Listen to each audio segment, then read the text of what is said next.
साम आगम के 9वें स्थान के 23वें सूत्र की भाषा है। णब विगति ओ पन्नत्ताओ तंजहा क्षीरम दधिम नवनीतम सप्पिम तेलम गुलो महुम मज्जम मंसम। हमारे जीवन में एक चीज है शरीर। दो ही चीजें हैं जीवन में, आत्मा और शरीर। इनके सिवाय मोटा मोटी रूप में कुछ नहीं। जो कुछ है वो इन्हीं का विस्तार माना जा सकता है। तो जीव तो हमारे लिए अदृश्य है, परंतु ज्ञेय तो हो ही सकता है भी, और ज्ञेय को जानने का प्रयास भी किया जा सकता है। जितनी सीमा तक ज्ञान हो सके उतना ज्ञान किया जा सकता है, क्योंकि ज्ञान की भी अपनी अपनी सीमा होती है। एक केवल ज्ञानी जितना जानता है उतना छद्मस्त उस रूप में न जान पाए। छद्मस्थों में भी किसी के पास अवधि ज्ञान, मन प्रिय ज्ञान है तो उसका ज्ञान कितना ज्यादा हो सकता है। परम अवधि ज्ञान है फिर तो कितना बड़ा ज्ञान। फिर मतिश्रुत ज्ञान वाले हैं, उनमें भी तारतम्य होता है। एक आदमी का ज्ञान बहुत अल्प है, अल्पज्ञ है वह, और एक आदमी का ज्ञान बहुत बहुश्रुत बन जाता है। ज्ञान के विकास का प्रयास आदमी कर सकता है। हालांकि ज्ञान के विकास के लिए प्रतिभा का होना भी अपेक्षित है और अन्य परिस्थितियों का आनुकूल्य भी अपेक्षित होता है। परम पूज्य आचार्य महाप्रज्ञ जी का मुझे स्मरण हो गया। उनमें ज्ञान चेतना का अच्छा विकास था, और मेरा आकलन है उनमें प्रज्ञा प्रतिभा का भी योग था और परिस्थितियों का भी आनुकूल्य था। परम पूज्य गुरुदेव तुलसी का इतना संरक्षण, सहयोग, व्यवस्था प्रदान कि वे ज्ञान के विकास में अपना समय नियोजन भी कर सकते थे और भी स्थितियां भी उनके काफी अनुकूल रही होंगी। तो प्रतिभा का होना भी आवश्यक है और बाह्य कुछ अनुकूलताओं का भी योग चाहिए। एक आदमी के पास प्रतिभा तो है पर शारीरिक अनुकूलता नहीं रहती है, तो ज्यादा अध्ययन में अपने आप को निरत नहीं कर सकता। शरीर दुखता है, बीमारी है, टेस्टिंग कराओ, वहां जाओ, दवाई लो, आराम करो, तो फिर ज्ञानार्जन में बाधा आ जाती है। तो जिनके शारीरिक अनुकूलता भी है और भी परिस्थितियां अनुकूल हैं, साथ में प्रतिभा भी है, उन व्यक्तियों को तो विशेषतया प्रयास करके अपने ज्ञान को आगे बढ़ाना चाहिए। ठीक है, सारे ग्रंथों को पढ़ पाना तो मुश्किल है, पर जो जो पठनीय लगे कि मुझे इस विषय का अध्ययन करना है, तो उस विषय के जो ग्रंथ हैं, जहां कोई उस विषय का ज्ञानी आदमी मिले तो वहां से, उन ग्रंथों से और उस ज्ञानी आदमी से यथा आनुकूल्य कुछ ग्रहण करने का प्रयास करना चाहिए। अभी हमारा चतुर्मास भीलवाड़ा में हो रहा है। इतनी चारित्रात्माओं की संख्या है, कुछ विरल संख्या माना जा सकता है चतुर्मास में इतनी चारित्रात्माओं का होना। और मैंने कुछ आकलन भी किया कि अपने अपने तरीके से कुछ ज्ञानार्जन के प्रयास में लगे हैं। ये अमुक के पास पढ़ लो, उनके पास पढ़ लें, उनके पास पढ़ लें। क्यों? इतनी चारित्रात्माएं हैं, इनमें कई ज्ञानी भी, कई ज्ञान ग्रहण करने की पिपासु प्रयत्नशील चारित्रात्माएं भी। तो जो जिस विषय के ज्ञानी हैं और जो विषय खुद के लिए ज्ञातव्य है, अध्येतव्य है, उसको उनसे ग्रहण करने का प्रयास करना चाहिए। और ज्ञान देना भी एक उपकार है। एक चारित्रात्मा के पास मान लें तत्वज्ञान का अच्छा एक विकास है, कि समय मिले प्रयास करके दूसरों को दें, दूसरे इच्छुक हैं लेने के तो दें, बांटे। तो ये ज्ञान देना भी एक उपकार है, ज्ञानात्मक बड़ा उपकार हो सकता है।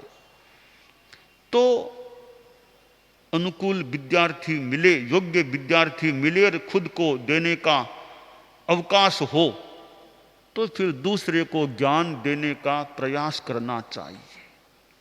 क्योंकि ऐसे मौके कभी कभी मिलते हैं, इतने ठाणों का चतुर्मास हो जाना, कभी कभी ऐसे मौके आते होंगे। तो मैंने तो एक दिन का भी नातीले ये साधु साधुयां हैं, तो व्यावहारिक बातें तो रोज क्या कितने करेंगे, तो कोई पढ़ो पढ़ाओ यह काम करो कि नातीली साध्वी ज्यादा जानकार है तो साधु को नातीले साधु को पढ़ा दो, साधु ज्यादा जानकार है तो साध्वी को पढ़ा दो। तो यह सेवा कराओ, तो मतलब इस तरह समय का उपयोग करो। व्यावहारिक बात तो थोड़ी बहुत करनी हो तो मान लो कर लो, बाकी भी ये पढ़ो, ये बांचो, ये काम करो। तो मेरे पास जो ज्ञान है, तुम नातीली साध्वी हो, भतीजी हो, भाणजी हो, बहन हो, तो मैं कुछ बताने का, पढ़ाने का, बचाने का प्रयास करूं। साध्वी ज्यादा जानकार है तो नातीले संत भाई है, भतीजा है, भाणजा है, कुछ तो मैं तुम्हें पढ़ा दूं, संस्कृत पढ़ा दूं, आगम पढ़ा दूं, तत्व ज्ञान पढ़ा दूं। तो इससे समय का अच्छा उपयोग हो जाता है। और वो जो सेवा करना है वो मात्र व्यवहार तक सीमित न रहकर ज्ञानवर्धन का एक कारण भी बन सकता है। तो यूं कोई संस्कृत का मान लो अच्छा जानकार है, व्याकरण का, दूसरा जिज्ञासु है तो उसको संस्कृत पढ़ा दो या आगम पढ़ा दो, थोकड़े पढ़ा दो, कोई राग रागनियां वो राग धरा दो। तो ऐसे ज्ञान का विकास हो सकता है। तो यह चतुर्मास है कुछ अंशों में दुर्लभ चतुर्मास सा है कि इतने ठाणों का समवाय यहां हुआ है। तो इतने में अपने अपने विषय के अनेक विज्ञाता साधु साध्वियां मिल सकते हैं कि जिनके पास वो ज्ञान है जो बहुतों के पास न भी हो। किसी के पास इतिहास का इतना ज्ञान है जो सबके पास न भी हो, उससे इतिहास की जानकारियां ग्रहण की जा सकती हैं। कोई संस्कृत भाषा का जानकार है, व्याकरण का वेत्ता है, अच्छा व्याकरण का वेत्ता है, उससे व्याकरण को इच्छुक हो तो वो ज्ञान लिया जा सकता है। और कोई आगमों के और अच्छा जानकार पढ़ा हुआ है, अच्छा बता सकता है, बचा सकता है, ऐसे टिप्पणादि हमारे हैं ही ग्रंथों में, तो उनके पास वो पढ़ें तो और ज्यादा वो अच्छी तरह समझा सकें, बता सकें, तो ज्ञान का विकास हो सके। और जिनके श्रृंगारे में ज्ञानी इतने व्यक्ति हैं तो वे तो साथ ही हैं, तो जब जब समय मिले उनसे ज्ञान लेने का प्रयास करना चाहिए। इसमें संभवतः एक आदर्श हो सकते हैं मुनिश्री हेमराज जी स्वामी सिरियारी और जीत मुनि। एक शायद उदाहरण बन सकते हैं कि हेमराज जी स्वामी के पास मानो इतना ज्ञान था, जीत मुनि को हमारे भावी बाद में दयाचार्य वर बने, कितना उन्होंने ग्रहण करने का, लेने का प्रयास किया होगा। तो ऐसे जहां जैसा मौका मिले तो ज्ञान ग्रहण का प्रयास करना चाहिए, और मौका हो तो दूसरों को ज्ञान देने का भी प्रयास करना चाहिए। ज्ञान लेने वाला विनय भाव से ले कि भी मुझे ज्ञान दे रहे हैं, तो ज्ञान और ज्ञानी की आसाधना तो करनी नहीं चाहिए कि मन में सम्मान, मुझे ज्ञान दे रहे हैं तो मन में सम्मान के भाव से ज्ञान ले, देने वाला भी उदारता से ज्ञान दे, और फिर बिन कोई प्रतिफल की कोई भावना भी नहीं कि मैं पढ़ाऊंगा तो मुझे फिर वापिस इतना तुमसे मिलना चाहिए, प्रतिफल की आकांक्षा नहीं, मिले तो मिल जाए। बस हम तो निर्जरा के लिए सेवा भावना से अपने ज्ञान को दे रहे हैं। ज्ञान दूंगा तो मेरा भी ज्ञान और पुष्ट होगा। यह ज्ञान की विशेषता ही है कि दो तो घट देने से वो ज्ञान और ज्यादा पुष्ट हो सकता है। तो यह ज्ञान दान और ज्ञान का आदान एक अच्छा कार्य होता है। बाकी अपनी अपनी अनुकूलता, समय की अनुकूलता, वो सब देख करके आदमी को ज्ञान ग्रहण में और ज्ञान है तो ज्ञान प्रदान में भी प्रवृत्त होने का प्रयास करना चाहिए। तो हमारे जीवन में ज्ञान का महत्व है। इधर शरीर है, इधर आत्मा है। तो आत्मा का ज्ञान, या आत्मा का ज्ञान कह दें और अध्यात्म का ज्ञान कह दें, अध्यात्म विद्या का ज्ञान, ये आगम हमारे मोटा मोटी देखें तो एक आध्यात्मिक विद्या के ग्रंथ हैं। और हमारे कितने ग्रंथ हैं, धर्म संघ में ही पूर्वाचार्यों के कितने ग्रंथ हैं जिनसे बहुत ज्ञान प्राप्त किया जा सकता है। और फिर आदमी थोड़ा स्वयं भी मनन करे, यानी ज्ञान के प्रति हमारा जितना समर्पण का भाव होगा तो ज्ञान भी कुछ ज्यादा हमारे भीतर में फैल सकेगा और स्पष्ट हो सकेगा। समर्पण की जरूरत है। विद्यार्थी में ज्ञानार्जन के प्रति समर्पण हो तो ज्ञान ज्यादा विकसित हो सकता है। हमारे इतने बाल मुनि हैं, इस बार तो कितने संत हैं। हमारे साधियों में भी कई कई नवदीक्षित को कुछ वर्षों की दीक्षित साधियाँ हो सकते, न्यारा से आई है, कई हमारे भेला में गुरुकुलवास में हैं। तो जो छोटे हैं, अभी अवस्था भी छोटी है, उनको तो और ज्यादा भी मैं कितना अच्छा ज्ञान में भी विकास कर सकूं। और उनके संरक्षक मुनि भी ध्यान दें, हम लोग जितना ध्यान दें भी ज्ञान का विकास हो सके। कोई कह दे सेवा की रुचि है, बहुत सम्माननीय बात है कि तुम्हारी सेवा की रुचि है, बहुत अच्छी बात है, परंतु अभी तुम बच्चे हो, थोड़ा ज्ञान का भी विकास कर लो। सेवा तो भावना बहुत बढ़िया है ही है, अवसर है तो अभी तुम ज्ञान में भी आगे बढ़ जाओ। सेवा बाद में करते रहना, अभी बच्चे हो तो तुम सेवा अभी भी करो कुछ तो, पर ज्ञान में भी विकास कर लोगे ना तो तुम्हारा और भविष्य अच्छा बन सकेगा। क्यों ज्ञान होगा तो कभी बोलना पड़े, भाषण भी देना पड़े, किसी से बात भी करनी पड़े, कुछ बताना भी पड़े, ज्ञान है तो वो ज्ञान काम आ सकेगा। तुम नारा में जाओगे, मान लो तुम्हारा अगवानी है, अगवानी कभी विशेष साधना में, एक विशेष काम में है और कोई कारण है तो तुम व्याख्यान दे सको, तो ज्ञान होगा तो तुम अच्छा व्याख्यान भी दे सकोगे, अच्छा काम कर सकोगे। तो ज्ञान का विकास भी, ज्ञान में भी प्रयास हो कि जितना कर सके। देखो तत्व ज्ञान का अध्ययन किया जा सकता है, और ये इतिहास की दृष्टि से अध्ययन किया जा सकता है। महाप्रज्ञ श्रुताराधना पाठ्यक्रम में जुड़ के वो आगम तत्वज्ञान वो वैसे विकास हो सकता है। कोई चाहे तो संस्कृत भाषा का अच्छा अध्ययन करके फिर अपने आप ग्रंथों को पढ़े, ज्ञान का विकास हो सकेगा।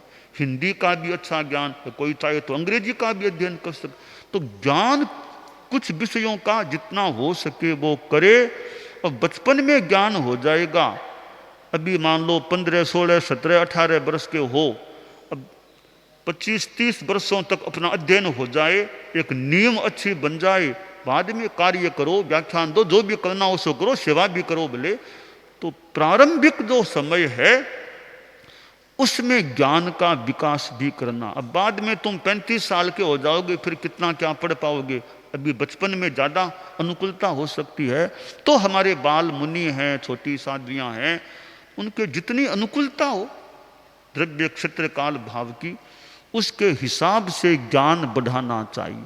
अब हमारे कितने माध्यम हैं, अगर जैन विश्व भारती इंस्टीट्यूट का माध्यम बन सकता हो, उस माध्यम से बीए, एमए, पीएचडी वो करके ज्ञान में बढ़ा जा सकता है। मैंने कुछ संतों को आकलन के रूप में देखा कि ये बच्चे थे, इन्होंने बीए किया, एमए किया, फिर पीएचडी कर ली, तो मुझे लगा अब उनका दिमाग थोड़ा सा एक बौद्धिक टाइप का थोड़ा सा बन गया, अब बौद्धिकता से बात कर सकते हैं।